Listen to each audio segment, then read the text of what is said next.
22 বছর অনেক লম্বা। 22টা বছর। তখন নোকিয়া 1300 ফোন সেটাই বাজারে সবচেয়ে ইম্পর্টেন্ট। মাঝখানে টাচ স্ক্রিন হয়ে স্মার্টফোন চলে এসেছে সবার হাতের মুঠোয়। তখন বাম জমানা, মাঝখানে তৃণমূলের শাসন পেরিয়ে নতুন বিজেপি সরকার। কয়েকটা প্রজন্মের পরিবর্তন ঘটেছে, সঙ্গীতে, সিনেমায়, নাটকে, সব কিছুতে। 22 বছরে পরিবর্তন হয়নি শুধু কয়েকটা জিনিস, যেমন ধরুন বাংলা ব্যান্ড, যেমন ধরুন প্রসেনজিৎ, যেমন ধরুন বলিউডের কিং খান। কয়েকটা জিনিসের পরিবর্তন ঘটেনি, কিন্তু ইস্টবেঙ্গলে একটা পরিবর্তনের দরকার ছিল। সেটা হলো একটা জাতীয় লীগ।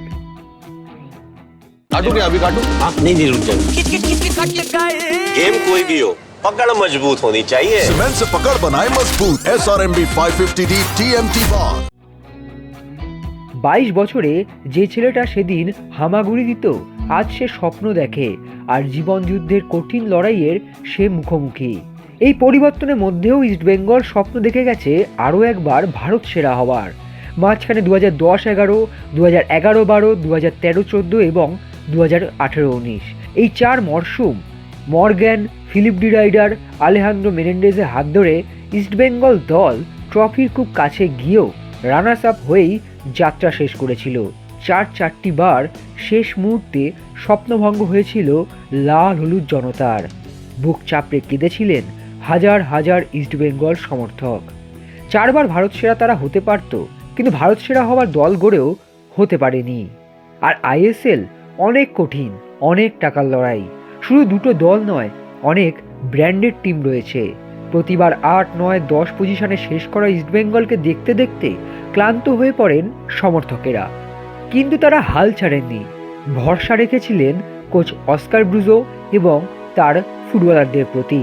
সেই ভরসার দামি আজ রাখল লাল হলুদ ব্রিগেড। ISL এর শুরুতে হোঁচট খাওয়া ইস্টবেঙ্গল দল অনেক সমালোচনার শিকার হয়েছিল, তবে ফিরে আসার আরেক নাম ইস্টবেঙ্গল। দীর্ঘ 22 বছর পর ভারত সেরা ইস্টবেঙ্গল।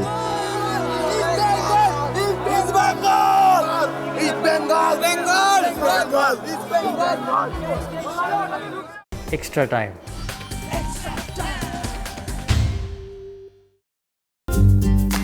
লেটেস্ট নিউজ আর এক্সক্লুসিভ ভিডিওর সঙ্গে আপডেট থাকতে এখনই সাবস্ক্রাইব করুন আমাদের ইউটিউব চ্যানেল।